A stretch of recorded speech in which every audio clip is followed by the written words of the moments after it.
بسم الله الرحمن الرحيم. السلام علیکم ورحمۃ اللہ وبرکاتہ۔ الحمد للہ وکفی وسلام علی عباده الذین اصطفی، اما بعد۔ حاضرین و ناظرین، یہ درس نمبر 2050 ہے اور آج سورۃ القمر کی 7 آیتوں کی تلاوت اور تشریح کی جائے گی۔ آیت نمبر 41 تا 47، 41 to 47۔ چلے سب سے پہلے ہم ان 7 آیتوں کی تلاوت کرتے ہیں، لفظی ترجمے اور ترجمے کے بعد تشریح کرتے ہیں۔ اعوذ باللہ من الشیطان الرجیم، بسم اللہ الرحمن الرحیم۔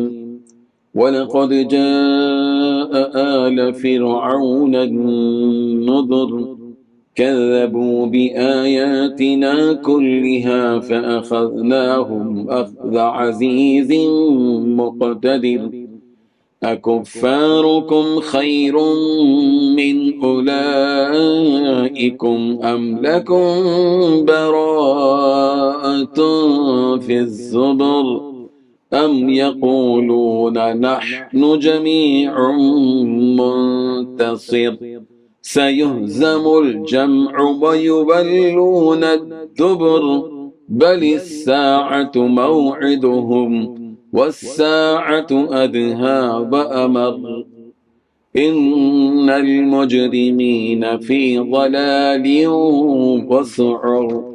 صدق اللہ العظیم۔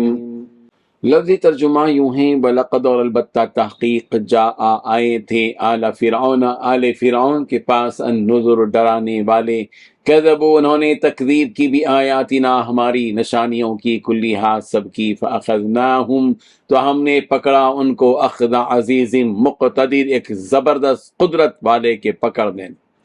اکفارکم کیا تمہارے کافر خیرون بہتر ہے، من اولئکم ان سے، ام یا لکم تمہارے لیے، براءتن کوئی نجات ہے، فی الزبر صحیفوں میں، ام کیا، یقولون وہ کہتے ہیں، نحن ہم، جمیع ایک جماعت ہے، منتصر غالب آنے والی، سیہزم ان قریب شکست دی جائے گی، الجمع وہ جماعت، ویولون اور وہ بھاگیں گے، الدبر پیٹ پھیر کر، بل الساعۃ بلکہ قیامت، موعدہم ان کے وعدے کا وقت ہے، والساعۃ اور قیامت، ادھا بہت بڑی آفت، و امر اور نہایت تلخ ہے، ان المجرمین بے شک مجرمین، فی ضلال وسعر گمراہی اور دیوانگی میں ہیں۔ ترجمہ یوں ہے، اور فرعون کے خاندانوں کے پاس بھی تنبیہات آئیں، انہوں نے ہماری تمام نشانیوں کو جھٹلا دیا تھا، اس لیے ہم نے ان کو ایسی پکڑ میں لیا جیسی ایک زبردست قدرت والے کی پکڑ ہوتی ہے۔ کیا تمہارے یہ کافر لوگ ان سے اچھے ہیں، یا تمہارے لیے خدا کی کتابوں میں کوئی بے گناہی کا پروانہ لکھا ہوا ہے، یا ان کا کہنا یہ ہے کہ ہم ایسی جمعیت ہیں جو اپنا بچاؤ آپ کر لے گی۔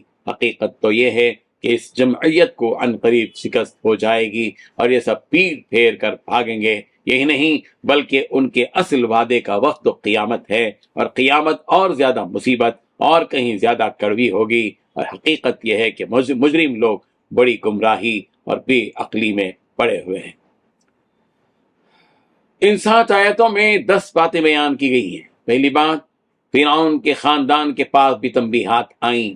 دوسری بات، انہوں نے اللہ تعالیٰ کی تمام نشانیوں کو جھٹلا دیا تھا۔ تیسری بات، اس لیے اللہ نے انہیں ایسی پکڑ میں لیا جیسے ایک زبردست قدرت والے کی پکڑ ہوتی ہے۔ چوتھی بات، کیا یہ کافر لوگ تمہارے لیے ان سے اچھے ہیں، یا تمہارے لیے خدا کی کتابوں میں بے گناہی کا پروانہ لکھا ہوا ہے۔ پانچویں بات، یا ان کا کہنا یہ ہے کہ ہم ایسی جماعت ہیں جو اپنا بچاؤ آپ کر لے گی۔ چھٹویں بات، حقیقت تو یہ ہے کہ ان قریب اس جماعت کو شکست ہو جائے گی۔ ساتویں بات، یہ سب پیٹ پھیر کر بھاگ جائیں گے۔ آٹھویں بات، یہی نہیں بلکہ ان کے اصل وعدے کا وقت تو قیامت ہے۔ نویں بات، قیامت سخت اور کڑی چیز ہے۔ دوسری بات، حقیقت یہ ہے کہ مجرم لوگ بڑی گمراہی اور بے عقلی میں پڑے ہوئے ہیں۔ بزرگان محترم، اللہ تعالیٰ ایک اور قصہ حضرت موسیٰ علیہ السلام اور فرعون کا بطور نصیحت بیان فرما رہے ہیں کہ فرعون اور اس کی قوم کے پاس بھی اللہ تبارک و تعالیٰ نے حضرت موسیٰ اور حضرت ہارون علیہ السلام کے واسطے سے تنبیہات اور بشارتیں بھیجیں اور ان کی نافرمانیوں اور بدعمالیوں پر ہونے والی سزاؤں کو بیان فرمایا، اور ساتھ ہی اطاعت و فرمانبرداری کرنے پر جو انعامات ملنے والے ہیں اس کا بھی تذکرہ فرمایا، اور تاکہ انہیں یقین آ جائے۔ اللہ تعالیٰ نے بہت سے معجزات کا بھی ظہور فرمایا، جیسا کہ وہ 9 معجزات جن کا تذکرہ سورہ بنی اسرائیل کی آیت نمبر 101 میں اور سورہ نمل کی آیت نمبر 12 میں موجود ہے۔ ان سارے معجزات کو دیکھنے کے باوجود فرعون اور اس کی قوم نے ان سب کو جھٹلایا، حضرت موسیٰ علیہ السلام کو نبی ماننے سے انکار کر دیا، فرعون نے خود خدا ہونے کا دعویٰ کر دیا، تو اللہ تبارک و تعالیٰ نے اس کی سرکشی اور نافرمانی پر پکڑ فرمائی، اور پکڑ بھی ایسی جو ایک قدرت والے کی پکڑ ہوتی ہے، جو جتنا قوت والا ہوگا اس کی سزا اور پکڑ اتنی ہی سخت ہوتی ہے۔ اللہ تعالیٰ سے بڑھ کر اور کون قدرت والا ہو سکتا ہے؟ لہذا وہ اللہ تعالیٰ کی پکڑ سے بچ نہ سکا، اور وہ اور اس کی قوم ہلاک و تباہ ہو کر رہ گئی۔ اور تو اور فرعون کو اللہ تبارک و تعالیٰ نے رہتی دنیا تک کے لیے نشان عبرت بنا کر چھوڑ دیا، اور اس کی ناش ابھی تک محفوظ ہے، جیسا کہ بعض مفسرین نے اور مؤرخین نے اس حقیقت کا اظہار کیا ہے۔ ان سب سے اللہ تبارک و تعالیٰ کا مقصود انسانوں کو آگاہ کرنا بلکہ ان کی اصلاح کرنا ہے۔ جو انسان عقل مند اور صاحب بصیرت ہوگا وہ اس سے ضرور سبق حاصل کرے گا۔ اللہ تعالیٰ ان مشرکین مکہ سے فرما رہے ہیں کہ کیا تم لوگ اپنے آپ کو ان پچھلی قوموں کے نافرمان اور سرکش لوگوں سے بہتر سمجھتے ہو؟ حالانکہ وہ لوگ جو کام کیا کرتے تھے وہی کام تم بھی کر رہے ہو، اور جو اعمال ان کے تھے وہی اعمال تمہارے بھی ہیں، تو پھر تمہارا اپنے آپ کو ان سے بہتر سمجھنا بے وقوفی کی بات ہے۔ یا پھر یہ سمجھتے ہو کہ تمہیں ان اعمال کے باوجود عذاب نہیں دیا جائے گا یا تمہاری معافی ہو جائے گی؟ کیا اس طرح پچھلے صحیفوں میں یہ بات لکھی ہوئی ہے جس کی وجہ سے تم لوگ اپنے آپ کو نجات پانے والا سمجھ رہے ہو؟ یا پھر تمہارا یہ خیال ہے کہ ہم لوگ بڑے بہادر اور بڑے ہی جنگجو ہیں کہ ہم اپنی حفاظت آپ کر لیں گے، ہمیں اپنے آپ کو بچانے کے اکیلے کسی کی ضرورت نہیں ہوگی؟ کیا یہ خیال کرتے ہیں؟ اگر تمہارا یہ خیال ہے تو یہ فضول بات ہے، بلکہ ان قریب تمہیں ان مسلمانوں کے ہاتھوں شکست ہونے والی ہے، اور تمہاری یہ قوت و طاقت کے دعوے سب جھوٹے ثابت ہو جائیں گے جس وقت جب تم میدان جنگ میں پیٹ پھیر کر بھاگو گے۔ حضرت ابن عباس رضی اللہ عنہما سے مروی ہے کہ کفار نے بدر کے دن کہا تھا نحن جمیع منتصر، کہ ہم اپنا بچاؤ آپ کر لیں گے اور ہم ہی کامیاب رہیں گے۔ اس پر یہ آیت نازل ہوئی سیہزم الجمع ویولون الدبر نازل ہوئی۔ حضرت ابن عباس رضی اللہ عنہما سے مروی ہے کہ رسول اللہ صلی اللہ علیہ وسلم نے فرمایا جبکہ وہ اپنے خیمے میں تھے، اللہم انی انشدک عہدک ووعدک اللہم ان شئت لم تعبد بعد اليوم، اے اللہ میں آپ کو آپ کا وعدہ اور عہد کا واسطہ دے کر کہتا ہوں کہ اگر تو چاہے تو آج کے بعد تیری عبادت نہیں کی جائے گی۔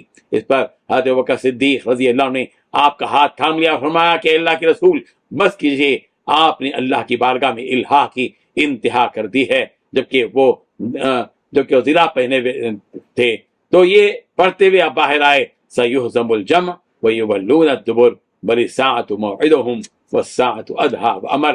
یہ تو تمہارے لیے دنیا کی لذت تھی، اب آخرت میں تمہیں اور رسوائی کا سامنا کرنا ہوگا جو کہ اس سے کہیں زیادہ سخت اور ناگوار ہوگی، اور یہی تم سے کیا ہوا اصلی وعدہ ہے کہ وہ اللہ تمہیں جہنم میں ڈال دے گا۔ اسی کو آخر میں فرمایا جا رہا ہے کہ جن لوگوں نے اللہ کو نہ مان کر اس کے ساتھ شرک کرتے ہوئے اور اس کے رسول کی اطاعت سے منہ موڑ کر جو جرم کیا ہے، اس جرم کی سزا میں وہ لوگ دنیا اور آخرت میں حیران و پریشان و سرگرداں رہیں گے۔ انہیں نہ تو اس جہاں میں سکون ملے گا اور نہ ہی اس جہاں میں۔ اللہ تبارک و تعالی ہم سب کو شرک سے، کفر سے بچائے، نافرمانی سے بچائے، اور رب الجلال کی وحدانیت کو سمجھنے والا، اسی کی توحید پر جینے اور مرنے والا، اور اسی پر ایمان رکھنے والا اور اس کے احکامات پر عمل کرنے والا بنا دے۔ آمین۔ وآخر دعوانا ان الحمد للہ رب العالمین۔